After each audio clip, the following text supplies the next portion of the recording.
अब हम पढ़ेंगे बीएनएस की धारा 300 जो कि आईपीसी की धारा 294 के समरूप है। धार्मिक जमाओं में विघ्न। क्या कह रही है धारा? धार्मिक जमाओं में विघ्न। इस धारा का मुख्य उद्देश्य धार्मिक उपासना या धार्मिक कार्यक्रम के लिए एकत्रित हुए व्यक्तियों को विघ्नकारियों से संरक्षण दिलाना है।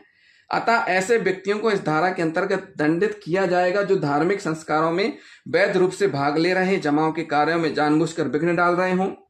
इस धारा के लिए निम्नलिखित तथ्य होना आवश्यक है। पहला, कोई जमाव किसी धार्मिक उपासना या संस्कार में लगा हुआ हो।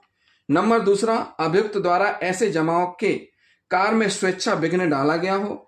नंबर तीसरा, जमाव द्वारा संपन्न की जा रही धार्मिक उपासना या संस्कार कार्य विधिपूर्ण हो। ये तीनों तथ्य आवश्यक हैं इस धारा के लिए। विश्वास तथा अंतर विवेक के अनुसार इबादत करते हैं।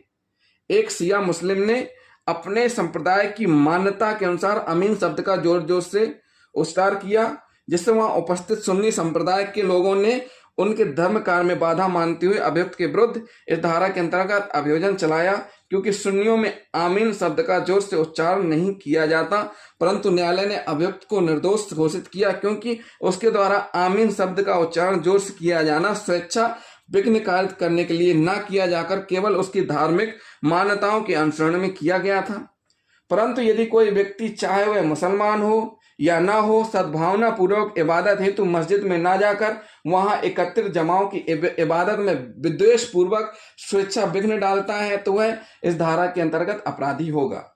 प्रत्येक धार्मिक संप्रदाय के लोगों को सड़क पर से गाते बजाते हुए धार्मिक जुलूस निकालने का अधिकार है, बशर्ते कि इससे मार्ग पर आने जाने वाले लोगों के लिए बाधा न पहुंचती हो तथा परिवहन नियमों का उल्लंघन न होता हो। अतः किसी मस्जिद के सामने से गैर मुस्लिम संप्रदाय के लोगों द्वारा गाते बजाते हुए धार्मिक जुलूस निकालते हुए ले जाना अपने आप में इस धारा के अंतर्गत अपराध नहीं माना जाएगा, जब तक कि वे शांतिपूर्ण तरीके से मस्जिद के अंदर उपासना करने वाले व्यक्तियों को बाधा पहुंचाए बिना निकाला जा रहा है।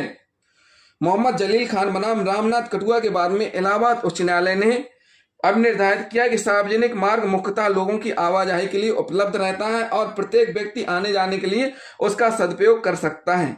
प्रत्येक समुदाय के लोग सड़क मार्ग से अपने धार्मिक जुलूस ले जा सकते हैं, परंतु उन्हें सड़क के किसी भी हिस्से से अपना पूजा स्थल या धार्मिक जुलूस के स्थल के रूप में उपयोग करने की अनुमति नहीं दी जा सकती है।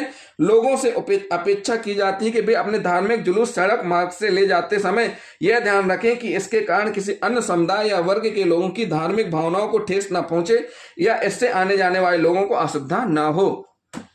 इस धारा के प्रावधान लागू होने के लिए यह आवश्यक है कि धार्मिक उपासना या कार्यक्रम में शामिल व्यक्तियों का जमाव सद्भावना पूर्वक इस कार्य में लगा हुआ हो।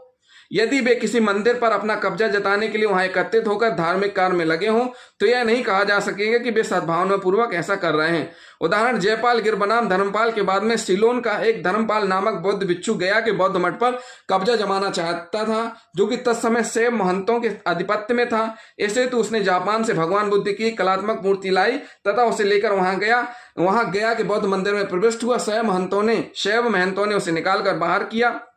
इस पर धर्मपाल ने महंतों के विरुद्ध 296 के अंतर्गत अभियोजन चलाया, परंतु न्यायालय ने अभियुक्तों को इस आधार पर दोष मुक्त कर दिया कि तत्समय परिवादी कोई धार्मिक कार्य संपादित नहीं कर रहा था तथा उसका उद्देश्य मठ पर अपना अधिकार जमाना था, जो सद्भावनापूर्ण नहीं है।